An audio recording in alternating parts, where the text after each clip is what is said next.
შუახევის რაიონის სოფელ ხიჭაურის მოსახლეობა ენერგოპრო აჭარას უჩივის. ტრანსფორმატორის გამომართვების გამო სოფელს რამდენიმე დღე ელექტროენერგია არ მიეწოდება. მანამდე კი ხშირად მოვარდნილი მაღალი ძაბვის გამო ელექტროტექნიკის გაფუჭების არაერთ შემთხვევას ჰქონდა ადგილი. ხიჭაურელები ენერგოკომპანიასთან ხელშეკრულების გაფორმებას და პასუხისმგებლობის დაკისრებას მოითხოვენ. ენერგოკომპანიაში მეცხრე არს განცხადეს, რომ ხიჭაურელების პრობლემის მოგვარებას უახლოეს პერიოდში აპირებენ. ტრანსფორმატორს ქეცხედავთ რა მდგომარეობაშია.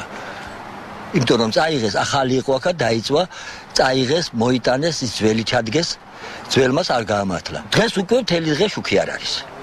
ისე არ გავა 2 დღე რომ შუქი არ გამოიწოს. იყო უწინ იყო რომ მთელი 2-3 სუთკა გათიშული იყო დენი. იმიტომ რომ დაიწვა ტრანსფორმატორიო, რაღაცა არ არის წყობშიო. ჩვენ რა გავაკეთოთ აბა გითხრათ. ვიცოდით რა ხდებოდა.